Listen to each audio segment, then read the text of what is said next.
مسلمانوں ذہن میں اس بات کو محفوظ کر لو، ماں باپ سے جھوٹ تو بول لیا، خاندان والوں سے اپنے آپ کو بچا لیا، اڑوسیوں پڑوسیوں سے اپنے عیب کو چھپا لیا، لیکن کیا یہ بات بھول گئے قیامت کے دن آپ کو ماں باپ کو حساب نہیں دینا، خاندان والوں کو جواب نہیں دینا، اڑوسیوں پڑوسیوں کو حساب نہیں دینا، بلکہ وہ پروردگار جس کی نگاہوں سے ایک لمحہ بھی چھپ نہیں سکتے ہو، قیامت کے دن اسی پروردگار کو حساب دینا ہے۔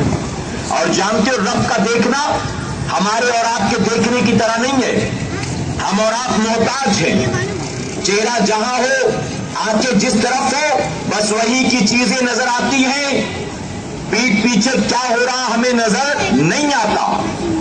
بچہ سامنے ہے کیا کرتا ہے خبر ہے، بیوی سامنے ہے کیا کرتی ہے خبر ہے، لیکن نظر سے اوجھل ہوئے پھر وہ کیا کرتے ہمیں خبر نہیں۔ لیکن میرے پروردگار کا دیکھنا ایسا نہیں ہے، میرا پروردگار ہر لمحہ کائنات کے ذرے ذرے کو یکساں دیکھا کرتا ہے، اس سے کچھ چھپا نہیں ہے۔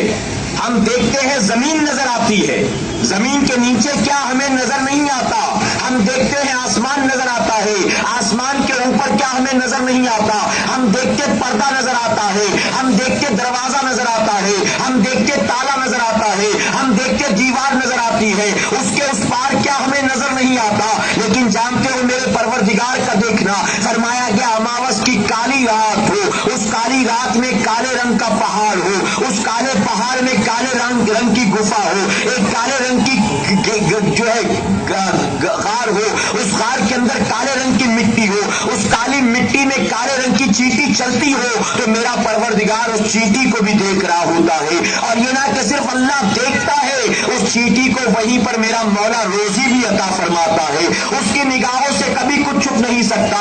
آج سینٹا کروز کی سرزمین پر یہ مٹھی بھر مسلمان بیٹھے اللہ کا ذکر کر رہے ہیں، یقیناً میرا پروردگار اس وقت ہمیں بھی دیکھ رہا ہے، اور جو لوگ کعبے کا طواف کر رہے ہیں اللہ انہیں بھی دیکھ رہا ہے، آقا کے روضے انور کے سامنے جو ہاتھ پھیلائے کھڑے ہیں اللہ انہیں بھی دیکھ رہا ہے۔ اسی ہندوستان میں کسی ڈسکو میں کوئی مسلمان بیٹھا ہوگا اللہ اسے بھی دیکھ رہا ہے، کوئی کسی بار میں امریکہ میں ہوگا اللہ اسے بھی دیکھ رہا ہے، کوئی اپنے گھر میں اللہ کے سجدے کر رہا ہوگا اللہ اسے بھی دیکھ رہا ہے۔ اے مسلمانوں اس کی نگاہوں سے کبھی کچھ پوشیدہ نہیں ہے، ہم گناہ کرتے یہ سوچ کر کسی کو کہاں خبر ہے، لیکن ہم اس وقت بھول جاتے ہیں اللہ سے کبھی کچھ چھپا نہیں۔ جانتے ہو فرمایا گیا حضرت عیسیٰ علیہ السلام کا دور ہے، 21 سالی کا وقت آیا، لوگ دعائیں کر کر کے پریشان، بارش نہیں ہو رہی، رب تبارک تعالیٰ نے حضرت عیسیٰ علیہ السلام سے فرمایا عیسیٰ میرے فلاں بندے کے پاس جا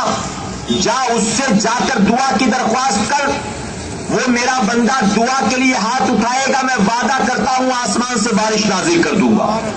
عیسیٰ علیہ السلام کو بڑی حیرت ہوئی، بندہ کون سا با کمال ہے، آخر کون سی ایسی چیز اس کے اندر موجود کہ اللہ اس کی دعا کی برکت سے بارش نازل کرے گا، اللہ وعدہ کر رہا ہے۔ عیسیٰ علیہ السلام پہنچے اس کے پاس، آپ نے کہا اے اللہ کے بندے میں اللہ کا نبی عیسیٰ ہوں، اللہ نے مجھے تیرے پاس دعا کروانے کے لیے بھیجا، میں دعا کی درخواست تو کروں گا لیکن سب سے پہلے مجھے بتا تو نے زندگی میں کون سی ایسی نیکی کا کام کیا کہ جس کے سبب اللہ نے تجھ کو یہ مقبول اور یہ بلند مرتبہ عطا فرما دیا، آخر کون سا کام؟ وہ کہتا ہے بظاہر تو مجھے نظر نہیں آتا میں نے کبھی کوئی نیکی کی ہو، مجھے تو نظر نہیں آتا کہ میں نے کیا کمال کیا۔ اور جانتے ہو جو اللہ کے محبوبین ہوتے ہیں ان کا یہی حال ہوتا ہے، ان کی یہی حقیقت ہوتی ہے، ہزاروں خوبیاں ان کے اندر موجود ہو لیکن اس کے باوجود کہتے ہیں بے ہنر و بے تمیز، کس کو ہوئے ہیں عزیز، سمجھے، ان کے اندر ہزاروں خوبیاں لیکن اس کے باوجود کہتے گندے نکمے کمین، مہنگے ہیں کوڑی کے تین، کبھی کہتے مجھ سا گناہ گار کون، ان سا شفیع ہے کہاں، اللہ اکبر اللہ اکبر۔ یہ اللہ والوں کی شان ہے، اللہ والوں کی خوبیاں ہیں، اور ہماری آپ کی بات الگ ہے، بالکل اس کے اپوزٹ ہے۔ ہمارے نام اعمال میں کوئی نیکی نہ ہو، بس ابھی جمعہ ہوا 8 نماز پڑھتے اپنے آپ کو بڑا صاحب کمال سمجھنے لگتے، کوئی بے نمازی نظر آئے تو اس کو اکارت کی نظر سے یہ تو جہنمی ہی ہے، میں ہوں بخشا بخشایا، میں ہوں جنتی، مجھ کو تو اللہ نے جنت کا مژدہ دے دیا، یہ تو جمعہ کا نمازی حقیر فقیر۔ ہم چند نیکیاں کریں تو لوگوں کو بالکل گیا گزرا سمجھنے لگے. لیکن اللہ والوں کی شان یہ ہوتی کہ راتیں بھی گزرتی اللہ کے سجدوں میں, دن بھی گزرتا اللہ کی اطاعت میں, لیکن اس کے باوجود کبھی اتراتے نہیں تھے, بلکہ ان کو دیکھو تو خوف خدا میں وہ روتے ہی نظر آیا کرتے تھے. آپ نے فرمایا کون سی نیکی کی تو نے ذرا بتا؟ کہتا کچھ بھی نہیں میرے پاس. ہاں ایک واقعہ ہے زندگی کا, بتا دیتا ہوں, ہو سکتا ہے اللہ نے اس کو پسند کر لیا ہو. عیسیٰ علیہ السلام فرماتے کون سی بات, کیا واقعہ؟ وہ کہتا ہے ایک لڑکی سے مجھے محبت ہو گئی, میں ایک طرفہ اس سے محبت کرنے لگا, بہت چاہتا تھا میں اسے, میں موقع کی تلاش میں تھا, کبھی تنہائی میں وہ ملے تو میں اس سے محبت کا اظہار کروں, میں اس کو پرپوز کروں. یہاں تک کہ موقع دیکھتے دیکھتے دیکھتے دیکھتے ایک دن موقع ہاتھ لگا. مجھے پتا چلا کہ وہ لڑکی ایک قافلے کے ساتھ کہیں سفر پر جانے والی. میں بھی اس کے ساتھ ہو لیا کہ سفر میں کبھی نہ کبھی تنہائی تو ضرور مل جائے گی, اور جب تنہائی ملے گی تو میں اس سے بتا دوں گا کہ میں کب سے اس سے محبت کرتا ہوں, کتنی اس سے محبت کرتا ہوں. کہتا ہے میں نے اس کے ساتھ سفر کیا, رات آ گئی, رات میں اس کا قافلہ ایک جنگل میں ٹھہر گیا آرام کے لیے. میں نے چھپ کر دیکھ لیا کہ وہ لڑکی کس خیمے میں, وہ کہاں ٹھہری. نوجوان کہتا ہے یہاں تک کہ رات کو سناٹا چھایا, میں انتظار میں تھا. جب سارے خیمے والے سو گئے میں اٹھا اور میں اس لڑکی کے خیمے میں گھس گیا. مجھے دیکھ کر وہ گھبرائی. میں نے اس سے کہا دیکھ میری کوئی غلط نیت نہیں ہے, میں کسی غلط ارادے سے تیرے پاس نہیں آیا, میں تو صرف تجھ سے اپنی محبت کا اظہار کرنے آیا ہوں. اگر تجھے قبول ہو تو ٹھیک, نہیں تو کوئی بات نہیں, میں واپس جاتا ہوں. میں کوئی چور اچکا نہیں ہوں, میں تو تیرا عاشق ہوں, میں تو تیرا دیوانہ ہوں, میں تجھ سے بہت محبت کرتا ہوں, کیا تو میری محبت کو تسلیم کرتی ہے؟ لڑکی نے کہا کہ ٹھیک ہے, اگر آپ مجھ سے اتنی محبت کرتے ہو, اتنی دیوانگی, تو کوئی بات نہیں, میں بھی آپ سے محبت کرتی ہوں, مجھے آپ کا پیار منظور ہے. تو اس نے کہا کہ جب تم بھی مجھ سے محبت کرتی ہو, میں بھی تم سے محبت کرتا ہوں, تو اب دوری مجھ سے نہیں برداشت ہوتی, اب دوری برداشت نہیں ہوتی. میں چاہتا ہوں اگر اجازت ملے تو میں قریب آ جاؤں, اجازت مل جائے تو میں تمہارا ہاتھ تھام لوں, اجازت مل جائے تمہیں ایک بار محبت سے چوم لوں, میں تمہیں اپنے سینے سے لگا لوں. لڑکی نے کہا ٹھیک ہے, میں ہر چیز کے لیے تیار ہوں, لیکن ایک شرط ہے. اس نے کہا کون سی شرط؟ وہ کہنے لگی جا پہلے دیکھ کرا, کہیں کوئی جاگ تو نہیں رہا, کہیں ایسا تو نہیں کہ کوئی ہماری ٹو میں اور رنگے ہاتھوں ہم کو پکڑ لے, بڑی بدنامیاں ہوں گی. اس نے کہا ٹھیک ہے, میں ابھی دیکھ کر آتا ہوں. نوجوان دلی دل میں بڑا خوش تھا کہ چلو راستہ صاف ہو گیا, میں تو محبت کا اظہار کرنے آیا تھا, یہاں تو سارے دروازے میرے لیے کھل گئے. اب لڑکی خود بھی میرے قریب آنا چاہتی ہے, اور وہ چاہتی ہے کہ پہلے میں دیکھ لوں کہ کہیں ہم پکڑے نہ جائیں. نوجوان گیا, آس پاس کے تمام خیموں میں تاک جاگ کر کے آ گیا. اس نے دیکھا ہر جگہ سے سونے کی آواز آتی تھی, ہر جگہ سے اطمینان و سکون سے لوگ سوتے نظر آئے, خراٹوں کی آواز آ رہی تھی. مطمئن ہو کر جلدی جلدی واپس آیا, آ کر لڑکی سے کہتا ہے کہ میں ایک ایک خیمہ چیک کر کے آیا ہوں, ہر کوئی آرام سے سو رہا ہے, بڑا اچھا ہاتھ موقع لگا, بتا کیا تو تیار ہے میری تمام چیزوں کو ماننے کے لیے؟ لڑکی نے کہا کہ ہاں میں ہر شرط کے لیے تیار ہوں, ہر آپ کی خواہش کو پورا کرنے کے لیے تیار ہوں. آپ نے جا کر ایک ایک خیمے میں دیکھ لیا, ہر کوئی اطمینان سے سوتا ہے. میں پوچھنا چاہتی ہوں ایک بات آخر میں. نوجوان نے کہا کون سی بات؟ اس نے کہا خیمے میں تمام لوگ تو سوتے ہیں آرام سے, ہمیں ان کا کوئی ڈر نہیں ہے, لیکن تیرا اللہ کے بارے میں کیا ارادہ ہے؟ اتنا سننا تھا, کہاں اٹھتا ہے وہ نوجوان. لڑکی کہتی ہے کیا اللہ بھی سو گیا ہے؟ کیا اللہ بھی ہمیں نہیں دیکھتا ہے؟ معاذ اللہ. اتنا سننا تھا, نوجوان کی آنکھوں سے آنسو جاری ہو گئے. اس نے اف تک نہیں کہا, بلکہ خیمے سے نکلتا ہے, اپنے دل سے اس برائی کے ارادے کو ترک کر دیا اور نکل کر واپس اپنی منزل کی طرف چلا گیا. کہتا ہے بس ایک ہی عمل میرا ایسا ہے, اس لڑکی نے جیسے مجھے احساس کروایا کہ اللہ دیکھ رہا ہے, میں گناہ سے بچ گیا, پلٹ کر آ گیا. عیسیٰ علیہ السلام فرماتے سن لے, یقیناً تیرا یہ وہی عمل ہے جس کی وجہ سے اللہ نے تجھے مستجاب الدعوات بنا دیا ہے. اللہ تیری دعائیں قبول کرتا ہے. آج کے بعد جو دعا تو کرے گا اللہ یقیناً تیری دعا کو قبول فرمائے گا. اور جانتے یہی بات 1450 سال پہلے خود میرے آقا نے بھی ارشاد فرمایا ہے. آقا نے فرمایا قیامت کے دن جب کوئی سایہ نہیں ہوگا سوائے اللہ کی رحمت کے سائے کے, اللہ اپنے 7 بندوں کو اپنی رحمت کا سایہ عطا فرمائے گا. اور جانتے اس 7 میں ایک کون ہوگا؟ آقا فرماتے وہ نوجوان بھی ہوگا جس کو دنیا کی کسی خوبصورت عورت نے, جس کو کسی منصب و مقام عہدے والی عورت نے, بڑے خاندان والی عورت نے اپنی طرف برائی کی دعوت کے لیے بلایا ہوگا, لیکن اس نوجوان نے اس دعوت کو قبول نہیں کیا ہوگا, بس یہ سوچ کر اس کا انکار کر دیا ہوگا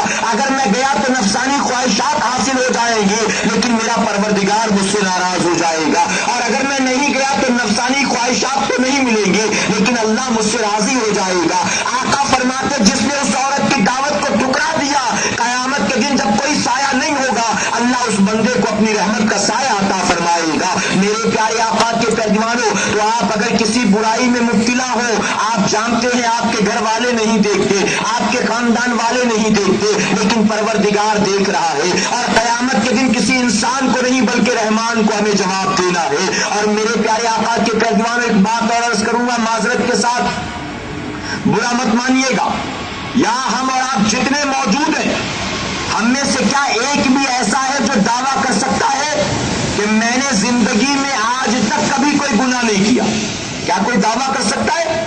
گناہوں سے معصوم بنا کر، گناہوں سے پاک و صاف بنا کر اللہ نے یا تو فرشتوں کو پیدا کیا یا تو انبیاء کو پیدا فرمایا۔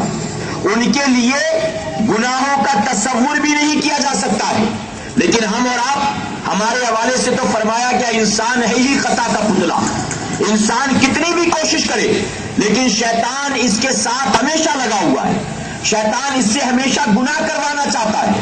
میرے پیارے آقا کے پیروانوں، شیطان پوری طاقت لگا کر چاہتا ہے کہ بندے سے وہ کام کرواؤ کہ اس کا رب اس سے ناراض ہو جائے، اس کے آقا اس سے ناراض ہو جائے، اسی لیے پوری طاقت کے ساتھ پیچھے لگا۔ اب اگر کوئی گناہ ہو جائے تو اس گناہ کو کرنے کے بعد انسان بے باک نہ ہو جائے کہ پچھلے سال بھی تو 31 منایا تھا، اس کے پہلے بھی تو منایا تھا، چلو ایک بار اور منا لیتے ہیں، چند دنوں کی بات ہے، ایک بار اور منا لیں، اس کے بعد توبہ کر لیں گے۔ اے مسلمانوں، گناہ پر گناہ کرنا یہ گویا اللہ سے بغاوت کرنا ہے۔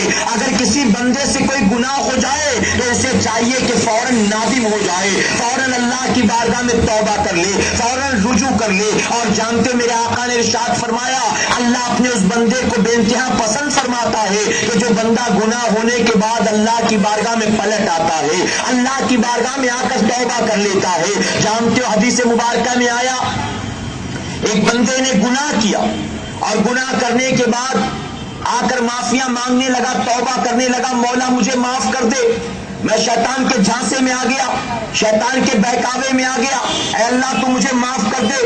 رب تبارک تعالیٰ فرشتوں کو جمع فرماتا ہے اور فرماتا ہے فرشتوں بتاؤ اس کے بارے میں کیا فیصلہ کروں؟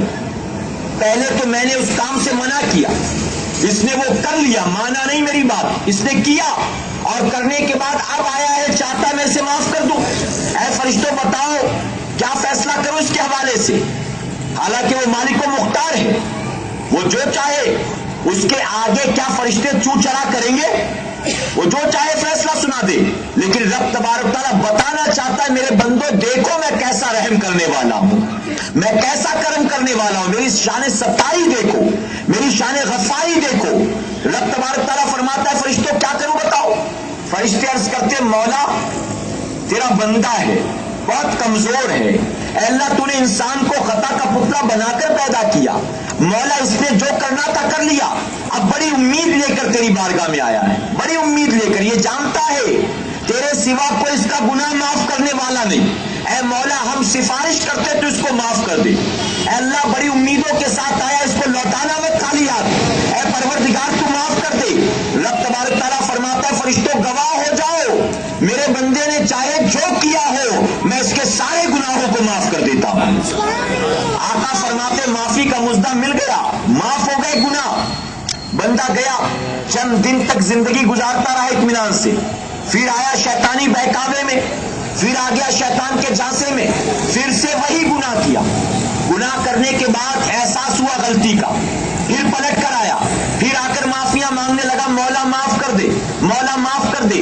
رب تبارک تعالیٰ نے فرشتوں کو جمع کیا، فرمایا فرشتوں ابھی چند دنوں پہلے معافی مانگ کر گیا، دیکھو پھر وہی گناہ کر کے آیا، اے فرشتوں بتاؤ کیا کروں اس کے حوالے سے، کیا فیصلہ کروں؟ فرشتے عرض کرتے مولا بہت امید لے کر آیا ہے، اے اللہ یہ تجھے رحمان مانتا ہے، تجھے کریم مانتا ہے، تجھے ستار مانتا ہے، اور یہی وجہ تو ہے کہ تیرے پاس آیا ہے، اے اللہ اگر اسے پتا ہوتا کہ تو معاف کرنے والا نہیں ہے تو یہ ہرگز تیری بارگاہ میں نہ آتا، اے پروردگار یہ اسی لیے تو آیا ہے معافیاں مانگنے، اس کو یقین ہے تجھ پر کہ تو ضرور اس کو معاف کر دے گا۔ جب فرشتے مولا کی بارگاہ میں عرض کرتے ہیں، رب فرماتا ہے فرشتوں گواہ ہو جاؤ میں اپنے بندے کو دوبارہ معاف کرتا آقا نے فرمایا یہاں تک کہ بندہ اگر 100 بار گناہ کر کے آ کر معافی مانگتا ہے تو میرا کریم 100 مرتبہ اپنے بندے کو معاف فرما دیتا ہے. لیکن ایک بات اور عرض کر دوں، یہی میرے آقا نے ایک اور بات فرمائی. فرماتے وہ جو گناہ کرتا ہے پھر آ کر توبہ کرتا ہے، پھر گناہ کرتا ہے، پھر توبہ کرتا ہے، یعنی توبہ کر کے گیا پھر سے وہی گناہ کر کے آیا، پھر توبہ کی پھر گیا، گویا رات بھر شراب پی، صبح میں توبہ کر لی، رند کے رند رہے، ہاتھ سے جنت نہ گئی. آقا نے فرمایا جس کا معاملہ ایسا ہو وہ گویا ایسا ہے جیسے اپنے پروردگار سے مذاق کرتا. اللہ اکبر، مذاق کرتا ہے. آپ جانتے ہو کون کس سے مذاق کرتا ہے؟ آپ نے کبھی پیر صاحب سے اپنے مذاق کیا ہے؟ آپ نے اپنے والد سے کبھی مذاق کیا ہے؟ مذاق ایک دوست سے کرتا ہے، مذاق برابری والے سے کیا جاتا ہے. کیا ہم اور آپ اس لائق ہیں کہ ہم اللہ سے مذاق کریں معاذ اللہ؟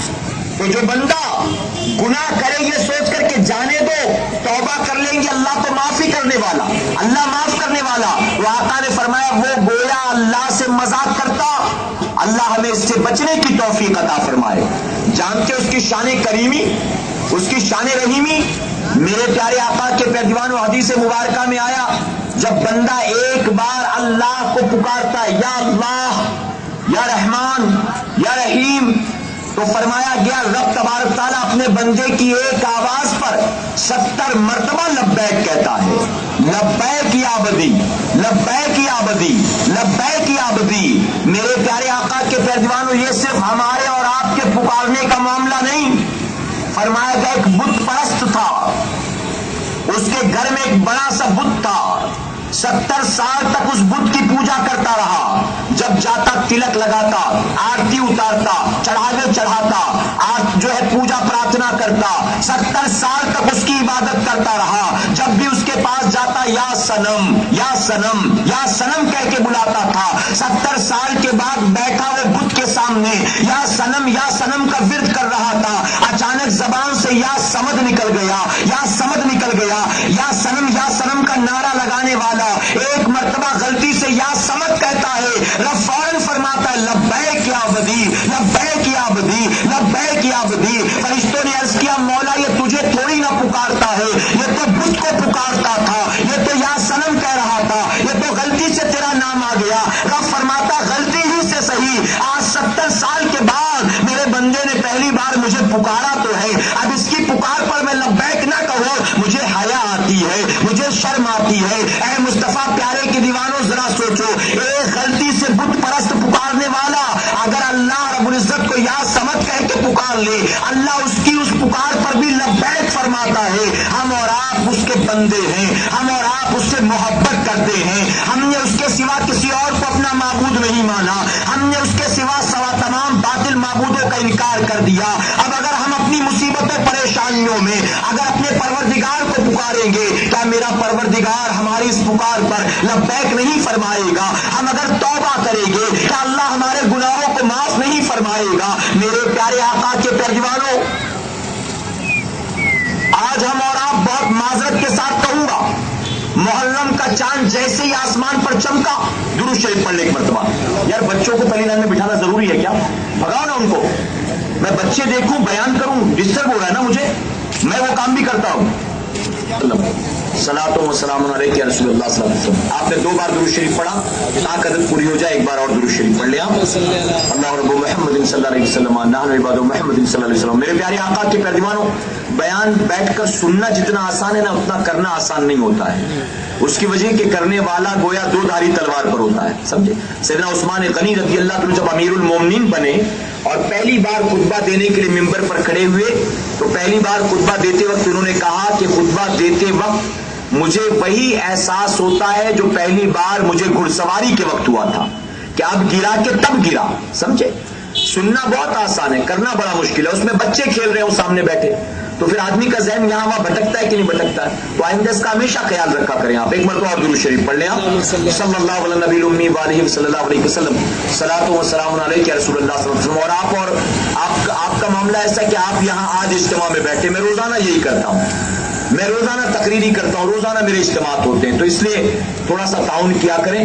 میں معافی چاہتا ہوں اگر کسی کو میری بات بری لگی تو. اللہ رب العزت آپ تمام کو معاف فرمائے، آپ مجھے معاف فرمائے. ایک مرتبہ اور درود شریف پڑھ لیں. اللہ رب محمد صلی اللہ علیہ وسلم نحن عباد محمد صلی اللہ علیہ وسلم. میرے پیارے آقا کے پیروانوں، میں اس کر رہا تھا کہ آج جب محرم کا چاند نکلتا ہے تو ماہ محرم الحرام کا چاند آسمان پر نکلتے ہی پوری دنیا میں شہدائے کرب و بلا کو لوگ خراج عقیدت پیش کرتے ہیں. خراج عقیدت پیش کرنے کا سب کا انداز ایک دوسرے سے جدا ہوتا ہے. ہمارے اور آپ کے یعنی اہل سنت والجماعت کے یہاں 11-12 روزہ محفل سجتی ہے، شیرنی وغیرہ تقسیم کی جاتی ہے، کہیں قرآن خوانی، کہیں سبیل، کہیں کھچڑا، کہیں شربت. ہم اس طرح سے شہدائے کرب و بلا کو خراج عقیدت پیش کرتے ہیں. اسی زمین پر کچھ ایسے لوگ بھی بستے ہیں جو لوگ جانتے نہیں کہ کیسے خراج عقیدت پیش کریں، کیسے اثار ثواب کریں، تو وہ تعزیہ داری کرتے ہیں، علاوے کودتے ہیں، علم بٹھاتے ہیں، میلہ لگاتے ہیں، نہ جانے کیسے تام جام کی محفلیں سجاتے. میرے پیارے آقا کے پیروانوں، اس بات کو ہمیشہ کے لیے ذہن میں آپ محفوظ کر لو، اثار ثواب کے نام پر کیا جانے والا عمل اگر شریعت و سنت کے مطابق ہو تو یقیناً اللہ کرنے والے کو بھی ثواب عطا کرے گا، اور جس کے نام پر کیا جائے اللہ اس کو بھی 100% ثواب عطا فرمائے گا. لیکن اثار ثواب کے نام پر کیا جانے والا کوئی عمل اگر شریعت و سنت سے ٹکراتا ہو تو جس کے نام کیا جائے نہ ان کو فائدہ، جو کر رہا ہو نہ اس کو کوئی فائدہ. اور یہ نہ کہ صرف کرنے والا فائدے سے محروم رہے گا بلکہ ممکن ہے اس کا وہ عمل قیامت کے لیے اس کی پکڑ کا ذریعہ بھی بن جائے. آ رہی بات سمجھ گیا؟ میرے پیارے آقا کے پیروانوں، ہم اور آپ یعنی اہل سنت والجماعت کے لوگ آج شہدائے کرب و بلا کے نام پر 11-12 روزہ محفل سجاتے. یقیناً یہ کام درست ہے، یہ کام شریعت و سنت کے مطابق ہے. اللہ اس کا ثواب ہمیں اور آپ کو بھی عطا فرماتا ہے اور شہدائے کرب و بلا کو بھی اللہ عطا فرماتا ہے. لیکن آج معاشرے کا جائزہ لینے کے بعد بہت معذرت کے ساتھ یہ بات کہنی پڑتی ہے کہ آج کے سنیوں کو داستان کربلا تو یاد ہے لیکن اس نے پیغام کربلا کو فراموش کر دیا. کربلا میں کیا کچھ ہوا تھا، کنہوں نے ظلم کیا، کنہوں نے زیادتیاں کی، کنہوں نے تلواریں چلائی، کن کو شہید کیا گیا، یزید کی فوج میں کتنے تھے، امام علی مقام کے ساتھ کتنے تھے، امام حسین کے 6 مہینے کے بیٹے کا نام کیا، نوجوان بیٹے کا نام کیا، بھتیجوں کا نام کیا. ہم یہ ساری چیزیں جانتے لیکن ہم نے کربلا کے پیغام کو فراموش کر دیا. میرے پیارے آقا کے پیروانوں، آپ میں سے کیا ایک بھی یہ کہہ سکتا ہے کہ امام حسین میدان کرب و بلا میں اس لیے آئے تھے تاکہ قیامت تک میرے نام کا چرچا بلند ہو جائے؟ امام حسین اس لیے آئے تھے قیامت تک میرے نام پوری دنیا میں محفلیں سجے، میرے نام چندہ وصولا جائے، میرے نام علم بٹھایا جائے، میرے نام نعرے لگائے جائیں، میرے نام کھچڑے اور شربت کی دیگ اور ڈرم چڑھائے جائیں، میرے نام سبیلیں لگائی جائیں، میرے نام جو ہے میلہ لگایا جائے، میرے نام ڈھول گاجا باجا بجائے جائے. کیا بتاؤ امام حسین کربلا میں اس لیے آئے تھے؟ میرے پیارے آقا کے پیروانوں، حسین کربلا میں کیوں آئے؟ آج کے حسینیوں نے اس کو فراموش کر دیا.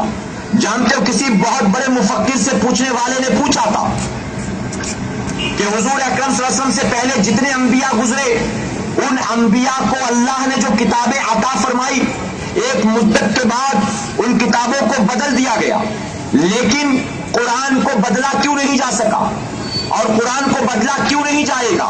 تو جانتے ہو اس مفکر نے جواب دیا تھا کہ ان تمام انبیاء کو اللہ نے کتابیں عطا فرمائی تھی لیکن ان کی حفاظت کے لیے انہیں کوئی حسین نہیں دیا گیا، لیکن حضور اکرم صلی اللہ علیہ وسلم کو اللہ نے صرف قرآن نہیں دیا بلکہ قرآن کی حفاظت کے لیے انہیں حسین بھی عطا فرمایا ہے، حسین بھی. اور فرماتے ہیں قرآن اس لیے بدلا نہیں جائے گا کیونکہ اللہ نے اپنے محبوب کو حسین عطا فرمایا ہے. اور اسی لیے میرے آقا نے فرمایا تھا فتنوں کے پرفتن دور میں تم اپنے ایمان کی حفاظت کرنا چاہتے ہو، میں 2 چیزیں تمہارے درمیان چھوڑے جاتا ہوں. 2 چیزیں آقا فرماتے، ایک تو قرآن ہے اور دوسرا میری اہل بیت ہے. دوسرا میری اہل بیت ہے. آج ہم اور آپ حسینی ہیں، کھچڑا بھی کھاتے ہیں، شربت بھی پیتے ہیں، میلہ بھی لگاتے ہیں، سارے تام جھام، لیکن میں پوچھنا چاہتا ہوں ہم میں آپ میں کتنے % لوگ ہیں جو قرآن سے محبت کرتے ہیں؟ کتنے % لوگ ہیں جو نماز سے محبت کرتے ہیں؟ کتنے % لوگ ہیں جو شریعت سے اور سنت سے محبت کرتے ہیں؟ میرے پیارے آقا کے پیارے دیوانوں، ہمیں انگریزی آتی ہے، ہم مراٹھی بھی سمجھ لیتے ہیں، ہم جس اسٹیٹ میں پیدا ہوئے، جس سٹی میں پیدا ہوئے، وہاں کی مدر ٹنگ بھی آتی ہے، وہاں کی لینگویج بھی آتی ہے۔ ہم اگر چائنا میں جا کر رہ جائیں 4-5 سال تو چائنیز بھی آ جاتی ہے۔ ہم اگر دبئی چلے جائیں، سعودی عرب چلے جائیں کمانے کے لیے تو عربی بھی بولنے لگتے ہیں، عربی بھی سمجھنے لگتے ہیں۔ ہم جہاں جائیں وہاں کے رنگ میں رنگ کر وہاں کی بولی، وہاں کی بھاشا کو آسانی سے سمجھ لیتے ہیں۔ آج ہم میں بہت سارے ایسے لوگ ہیں جو موبائل کے ماہرین ہیں، ان کے ہاتھ میں کوئی بھی موبائل دے دو، بھلے نیا آیا ہو مارکیٹ میں، لیکن وہ اچھی طرح سے سمجھ لیتے اس کا سارا فنکشن کیا ہے، اس کے سارے اپلیکیشن کیا ہیں، یہ کیسے کام کرتا ہے۔ بہت سے کمپیوٹر کے ماہرین ہیں۔ اے سرکار مدینہ کے پیارے دیوانوں، میں پوچھنا چاہتا ہوں، ہم دنیا میں پیدا ہونے کے بعد ان تمام چیزوں کو تو سیکھ گئے ہیں، لیکن جس قرآن کی حفاظت کے لیے امام حسین نے میدان کربلا میں اپنا سارا کنبہ لٹا دیا ہے، کیا ہم اور آپ اس قرآن کو بھی پڑھنا جانتے ہیں؟ کیا ہمیں قرآن پڑھنا آتا ہے؟ انگریزی فراٹے سے بول لیتے ہیں، انگریزی آسانی سے سمجھ لیتے ہیں، لیکن ہمیں قرآن پڑھنا نہیں آتا۔ جبکہ آقا نے فرمایا تم میں سب سے اچھا وہ جو قرآن جانتا ہے اور لوگوں کو سکھایا کرتا ہے، قرآن پڑھتا ہے، لوگوں کو پڑھایا کرتا ہے۔ ہم میں کتنے % مسلمانوں کو آتا ہے بتاؤ؟ اللہ ماشاء اللہ۔ امام حسین کو قرآن سے اتنی محبت، اتنی محبت، اتنی محبت کہ حسین جب مدینہ منورہ میں اپنے گھر میں تھے تب بھی قرآن کی تلاوت کرتے تھے، آپ جب کربلا کے لیے راستے میں نکلے تب بھی قرآن کی تلاوت کرتے تھے، آپ کوفہ پہنچے تو بھی قرآن کی تلاوت کرتے ہیں، آپ کربلا میں خیمہ لگا کر بیٹھے تو بھی قرآن کی تلاوت کرتے ہیں۔ حسین کو قرآن سے اتنی محبت، اتنی محبت ہے کہ حسین صرف کربلا اور مدینے میں قرآن نہیں پڑھتے، حسین کے سر کو قلم کر کر نیزے پر چڑھا دیا گیا۔ حسین قرآن سے ایسی محبت کرتے ہیں کہ نیزے پر سر چڑھا ہے وہاں بھی قرآن کی تلاوت کرتے نظر آتے ہیں۔ آج ہمیں سب آتا ہے، قرآن پڑھنا نہیں آتا۔ آج کے دور کے مسلمان نے دین کو کتنا حقیر سمجھا جانتے ہو؟ دین کو کتنا حقیر سمجھا، برا مت مانیے، علماء موجود ہیں، علماء کی موجودگی میں کہوں گا ذمہ داری کے ساتھ، آپ کو یہ شاپنگ سینٹر دکھائی دیتا ہے، آپ کو بڑی بڑی آفیسز دکھائی دیتی ہیں، ان بڑی آفیسز میں ایسے شاپنگ مالز میں جو واچ مین ہوتا ہے، اس واچ مین کو زیادہ تنخواہ ملتی ہے، ہماری مسجد کے امام کو کم تنخواہ ملتی ہے۔ ہماری مسجد کا امام اس سیکیورٹی گارڈ سے کم کماتا ہے۔ غلط تو نہیں کہہ رہا ہوں میں؟ ویڈیو شوٹنگ کرنے والے کو ہم خوشی خوشی 12-15 ہزار دے دیں گے شادی بیاہ میں، بینڈ باجے والے کو 10 ہزار دے کر 5 ہزار اس پر لٹا دیں گے، لیکن جو قاضی بیٹی کا نکاح پڑھانے آئے گا اس کو دل پر پتھر رکھ کر ہم 551 روپیہ دیتے ہیں۔ 551، گویا وہ معاذ اللہ بینڈ باجے والے سے گیا گزرا ہے، گویا وہ معاذ اللہ اس ویڈیو شوٹنگ والے اور فوٹوگرافر سے گیا گزرا ہمارے نزدیک۔ یہ دین کی ویلیو ہے، یہ دین کی اہمیت ہے، وہ دین جس کی خاطر امام علی مقام نے سب کچھ لٹایا ہے، وہ دین ہمیں کتنا پیارا ہے، ذرا دیکھو، خود گریبان میں جھانکو۔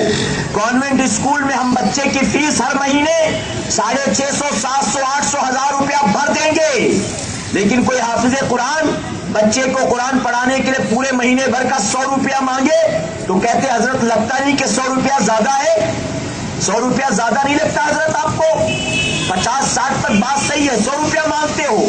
یہ مسلمان جو اپنے گھر کے انٹرنیٹ کے لیے 1000-1200 روپے دیتا ہے، یہ مسلمان جو کیبل والے کو ہر مہینے 300-400 روپے دیتا ہے، یہ مسلمان جس گھر میں رہتا ہے اس گھر کا مینٹیننس ہر مہینے 2-2.5 ہزار روپیہ دیتا ہے، ہر مہینے 1000-1500 لائٹ کا بل بھرتا ہے۔ اے مسلمان، تیری خاطر اللہ کا گھر بنایا گیا، تیری خاطر مسجد کو تیار کیا گیا، جب تم مسجد میں نماز پڑھنے جاتا ہے تجھے کون سا کوپن خریدنا پڑتا ہے، تجھے کون سی ٹکٹ لینی پڑتی ہے؟ ارے تجھے کوئی چارج نہیں کیا جاتا، مفت میں تیری خاطر وہاں کارپیٹ بچھایا گیا، مفت میں تیری خاطر 4 دیواری بنایا گیا، مفت میں تیری خاطر ایک امام رکھا گیا، مفت میں تیری خاطر پنکھا لگایا گیا، لیکن اس کے باوجود تو دنیا میں مال خرچ کر کے مست ہے، اللہ کے گھر میں تجھے سجدہ کرنے جانے کو ٹائم نہیں ہے، تیرے پاس اللہ کے سجدوں کے لیے وقت نہیں ہے۔ سن لو، بہت معذرت کے ساتھ کہوں گا، ہرگز برا مت ماننا، بات سچ ہے، بات کڑوی ہے، صرف کھچڑا کھا لینے سے کوئی حسینی نہیں بن جاتا ہے، صرف شربت پی لینے سے کوئی حسینی نہیں بن جاتا ہے. تم 2-4 پلیٹ کھچڑا نہیں، 2-4 ڈیگ کھا لو تو بھی امام عالی مقام کے غلام نہیں بن سکتے. محرم کا شربت صرف پلا نہ لو، اسی میں نہا لو، وضو کر لو، پھر بھی امام عالی مقام کے عاشق نہیں بن سکتے. امام حسین کی محبت ان کے دلوں میں تھی جنہوں نے مسکراتے ہوئے کربلا میں اپنی گردنیں کٹائی ہیں. ان کے دلوں میں تھی جنہوں نے حسین کی خاطر بھوک اور پیاس برداشت کیا ہے. یہ کیسا حسینی ہے؟ دنیا کے سارے کاموں کے لیے ٹائم ہے، نہیں ہے وقت تو اللہ کے سجدوں کے لیے وقت نہیں ہے، نہیں ہے وقت تو قرآن پڑھنے کے لیے وقت نہیں ہے، نہیں ہے وقت تو بچے کو دین سکھانے کے لیے وقت نہیں ہے. اور کہتا ہم حسینی. میرے پیارے آقا کے پیروانوں، آج بہت معذرت کے ساتھ کہنا پڑتا ہے، میری بات سمجھ میں آ رہی نا آپ کے؟ بہت معذرت کے ساتھ کہنا پڑتا ہے. معاشرے کا جائزہ لینے کے بعد یہ کہتے ہوئے مجھے شرم آتی ہے، زبان سے بن بیٹھے سارے کے سارے حسینی، لیکن اگر اعمال کا جائزہ لیا جائے تو ماننا پڑے گا زندگیوں میں وہ ساری برائیاں کوٹ کوٹ کر رچ بس گئی ہیں جو برائیاں کل تک امام حسین کے دشمن یزید پلید میں پائی جاتی تھی. جو برائیاں یزید میں تھی آج وہ ساری برائیاں ہم میں بری پڑی، اور کہتے ہم حسینی لوگ ہیں، ہم حسینی، ہم تو ٹناٹن سنی، ہم تو غوث و خواجہ کے ماننے والے. میں پوچھنا چاہتا ہوں، حسینی ہو یزیدی نہیں ہو تو ذرا دل پر ہاتھ رکھ کے خود جواب دو. داڑھی منڈانا یہ کس کا کام ہے؟ حسین کا کام ہے کہ یزید کا کام ہے؟ اگر یہ کام یزید کا ہے تو ہم کس کے نقش قدم پر ہیں، کس کے طریقے پر ہیں، کس کے راستے پر ہیں؟ نمازیں نہ پڑھنا، قضا کرنا کس کا کام ہے؟ حسین کا کام ہے کہ یزید پلید کا کام ہے؟ گانے سننا کس کا کام ہے؟ حسین کا کام ہے کہ یزید پلید کا کام ہے؟ دوسروں کو گندی نظروں سے دیکھنا یہ کس کا کام ہے؟ بنتے حسینی. وہ ساری برائیاں بس گئی زندگیوں میں جو کل یزید پلید میں پائی جاتی تھی. ارے آج تو غیرت آتی کہتے ہوئے مسلمان ناچ گانے کا اتنا شوقین ہو گیا، اتنا شوقین ہو گیا، اس کا کوئی کام بنا ناچ گانے کے ہوتا ہی نہیں ہے. بتاؤ حسین کو معاذ اللہ ناچ گانا پسند تھا؟ یزید کے محل میں ناچ گانا ہوتا تھا، امام حسین نے گوارا نہ کیا. یزید کے محل میں تاریخ کی کتابوں میں آتا باقاعدہ ناچنے والیاں تنخواہ پر تھی، طبلہ بجانے والے، ہارمونیم بجانے والے، شہنائی بجانے والے تنخواہ پر تھے. روزانہ رات آتی تو ان کا کام تھا ناچ گانے کی محفل سجانا. یزید کی ہر رات شراب، شباب و کباب کی محفلوں میں گزرا کرتی تھی. یزید کے محل میں ناچ گانا ہوتا تھا، اور حسین کربلا میں جو خیمہ لگائے تھے اس خیمے میں بھی رات کو قرآن کی تلاوت کی آواز آتی تھی. یزید ناچ گانا سنتا تھا، حسین نے گوارا نہ کیا. اے حسینیوں، ہمارے گھر سے ناچ گانے کی آواز آتی ہے، کیا حسین کو یہ اچھا لگتا ہوگا؟ حسین کے دل پر کیا گزرتی ہوگی؟ کبھی سوچا؟ یزید دشمن تھا، اس کے گھر میں ناچ گانا ہو حسین نے پسند نہیں کیا. ہم حسینی ہیں، ان کا صدقہ کھانے والے، ان کے نانا سے محبت کا دم بھرنے والے. ہمارے گھر میں ناچ گانا ہو حسین کو کیا تکلیف نہیں ہوتی ہوگی؟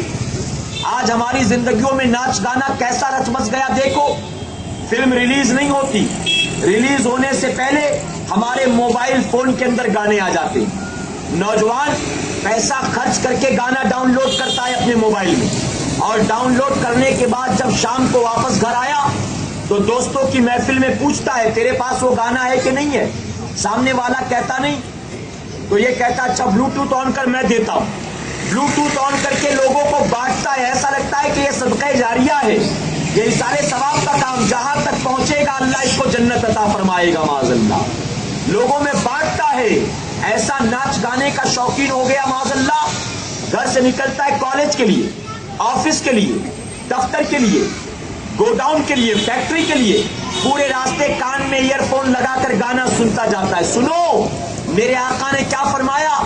اللہ کے محبوب جناب محمد رسول اللہ صلی اللہ علیہ وسلم ارشاد فرماتے وہ لوگ جو گانا سنتے ہیں کل قیامت کے دن ان کے کانوں میں سیسا پگھلا کر ڈالا جائے گا. سیسا آپ نے لوہے کو دیکھا ہوگا, گرم کرنے کے بعد جب وہ میلٹ ہو جاتا ہے, پگھل جاتا ہے, ایسی ایک چیز ہے جسے سیسا کہتے ہیں, وہ گانا سننے والے کے کان میں ڈالا جائے گا. ایک چیٹی چلی جائے تڑپ اٹھتا ہے انسان. جب سیسا پگھلا کر ایک طرف سے ڈالا جائے گا تو جانتے ہو دوسری طرف سے نکل نہیں جائے گا کہ تھوڑی دیر کی تکلیف, بلکہ راستے میں جو پڑے گا سب ساتھ میں لے کر وہ دوسری طرف سے نکل جائے گا. یہ حالت ہوگی گانا سن کر جانے والوں کی. یہ گانا سننے کا شوقین مسلمان بچہ پیدا ہو 7ویں دن عقیقہ کرنا سنت ہے. عقیقہ تو نہیں کرتا, لیکن 40ویں دن ڈی جے سسٹم لگا کے چلنا بہت دھوم دھام سے کرتا ہے. ہجڑوں کو نچائے گا تو بیٹا کامیاب ہو جائے گا. یہ پتہ نہیں کیسی مینٹلٹی ہم نے سمجھ رکھا, ہجڑا دعا دے گا بچے کا مقدر بن جائے گا. معاذ اللہ, جس کی خود کی قسمت پھوٹی ہے تیرے بچے کا مقدر کیا بنائے گا وہ. ہماری بہنوں میں غلط فہمی ہے, ہماری بہنوں میں وہ سمجھتی کہ ہجڑا دعا دے دے تو بچہ سکسیس ہے لائف میں. ارے جانتے ہو ہجڑے کے بارے میں کیا فرمایا اللہ کے محبوب جناب محمد رسول اللہ صلی اللہ علیہ وسلم نے؟ آقا فرماتے ان کو اپنے شہر سے باہر نکال دو, کہیں ان کی وجہ سے تم پر بھی اللہ کا عذاب نہ نازل ہو جائے. اور یہاں نکالا نہیں جاتا, بیٹا 40 دن کا ہوا تو ان کو بلا کر نچایا جاتا ہے. معاذ اللہ, نچایا جاتا. منگنی ہو بڑے بڑے اسپیکر لگا کر ناچتے ہیں, ڈی جے سسٹم. نکاح ہو D J system, birthday ہو ڈی جے سسٹم. ارے مسلمان ناچ گانے کا اتنا شوقین ہو گیا کہ صرف بچے کی ولادت میں, منگنی اور برتھ ڈے میں اب ناچتا گاتا نہیں ہے. اب تو کسی ولی کا عرس ہو رہا ہو تو اس میں بھی ناچتا نظر آتا ہے. بڑے بڑے اسپیکر لگا کے قوالی بجاتا ہے, آگے ٹھمکے لگاتے ہوئے جاتا ہے. معاذ اللہ, ٹھمکا لگاتا ہے. ایسا لگتا ہے جن ولی کی بارگاہ میں چادر لے کر جا رہا ہے وہ بھی ٹھمکوں کے شوقین تھے. معاذ اللہ, وہ بھی ناچ گانے کے. لوٹ ڈالا ہے سنیت کو ان بدعملی سے, برباد کر دیا ہے سنیت کو. ناچتے گاتے ہم, خرافات کرتے ہم, اور وہابی دیوبندی انگلی اٹھا کر کہتا دیکھو یہ بریلوی لوگ ہیں, ان کو احمد رضا نے یہی سکھایا ہے. معاذ اللہ, شرم نہیں آتی؟ حرکتیں ہم کرے, گالیاں میرے امام کو دی جائے, گناہ پر گناہ ہم کرے, بدنام میرا امام ہو. ولی کا عرس ہو تو بنا ناچے چین نہیں آتا. اب تو میلاد شریف کی محفل ہو تو اس میں بھی میوزیکل نعتیں بجائی جاتی ہے, ڈھول گاجے باجے والی. معاذ اللہ, ہارمونیم والی. کہیں 12ویں کا چاند آیا, کہیں سونا آیا. ارے جس نبی کی میلاد مناتے تمہیں معلوم نہیں, اسی آقا نے 1450 سال پہلے فرمایا تھا. آنے کا مقصد, آقا فرماتے میں زمین پر مزامیر کو مٹانے کے لیے آیا ہوں. مزامیر سے مراد میوزیکل انسٹرومنٹس. آقا فرماتے ڈھول گاجا باجا ختم کرنے میں آیا ہو, اور وہ جس دن آ رہے اسی دن ان کا چاہنے والا بجا رہا ہے. کتنے خوش ہوتے ہوں گے آقا نا, کتنے خوش ہوتے ہوں گے. شرم نہیں آتی ہے؟ میں تو کہتا ہوں یہی پوزیشن رہی نا, ایسے ہی ناچ گانے کے شوقین رہے نا, تو آنے والے 10-12 سال کے بعد جوان بیٹا ماں کو قبر میں دفن کر کے آئے گا اور گھر میں آ کر ڈی جے سسٹم لگا کر ناچے گا. لوگ کہیں گے ماں کا آج ہی انتقال ہوا, شرم نہیں آتی؟ تو ناچتا ہے تو کہے گا میں تو ماں کی محبت میں ناچتا ہوں, ماں کا غم برداشت نہیں ہوتا اس لیے ناچ رہا ہوں, ماں کی جدائی کو فراموش کرنے کے لیے میں ٹھمکے لگا رہا ہوں. میں تھوڑی نہ خوشی سے یہ سب کام کرتا ہوں, میں تو ماں کے غم کو بھلانے کے لیے ناچتا گاتا ہوں. اے مصطفیٰ پیارے کے دیوانوں, توبہ کر لو. جانتے ہو میرے آقا نے کیا فرمایا ہے؟ آقا فرماتے ہیں کہ جس گھر سے ناچ گانے کی آوازیں آتی ہیں اس کے آس پاس موجود 40 گھروں سے اللہ اپنی رحمت کو اٹھا لیتا ہے. ایک گھر سے ناچ گانے کی آواز آئے تو 40 گھر سے رحمت اٹھا لی جائے. ہمارے یہاں تو شاید ایک گھر ہوگا جہاں سے نہیں آتی ہوگی, بلکہ ہماری آبادیوں میں ہر گھر سے معاذ اللہ ناچ گانے کی آوازیں آتی ہیں. اور صرف ڈول گھنگرو کی آوازیں نہیں آتی, گندے گندے فلمی نغموں کی آوازیں نہیں آتی, گندے گندے ٹی وی سیریلز کی آوازیں نہیں آتی.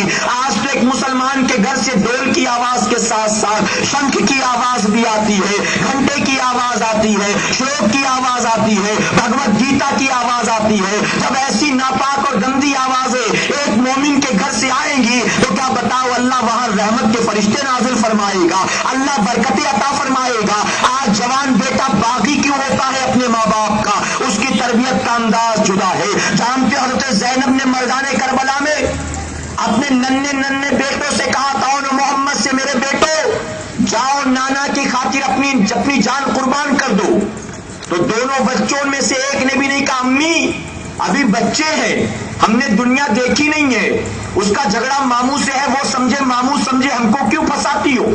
ایک بیٹے نے نہیں کہا، جبکہ ان کی آنکھوں کے سامنے تڑپتے ہوئے لاشیں موجود تھے، جسم سے جدا ہاتھ پیر موجود تھے، پلٹی ہوئی آنکھیں موجود تھیں، ہونے والا ہے، لیکن ماں نے کہا جاؤ، تو تلوار لے کر دونوں بیٹے نکل پڑے یزیدیوں کے مقابلے پر۔ میں پوچھنا چاہتا ہوں بات کیا ہے؟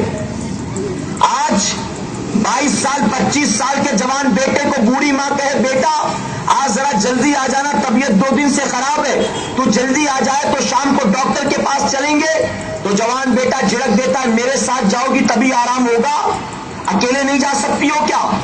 کون سا دبئی لندن جانا ہے، نکل کر باہر ہی تو جانا ہے، اکیلے چلے جانا، میرے پاس فالتو ٹائم نہیں ہے۔ اگر جوان بیٹے سے بوڑھا باپ کہے بیٹا رات کو آتے وقت میڈیکل سے دوا لے آنا، تو ڈانٹتا ہوا کہتا میرے پاس بیکار کے کاموں کے لیے ٹائم نہیں ہے، میری جیب میں پیسہ نہیں ہے، زہر کھانے کو تمہاری دوا کہاں سے لے کر آؤں گا؟ سمجھے؟ آج جھڑک دیتا ہے جوان بیٹا، لیکن وہ کیسے بیٹے تھے؟ ماں کہتی جاؤ جان لٹا دو، تو تلوار لے کر میدان کربلا میں کود پڑے۔ جانتے اس کی وجہ کیا تھی؟ آج کی اولاد ماں باپ کی باغی کیوں ہے؟ آج کی اولاد ماں باپ کی غدار کیوں ہے؟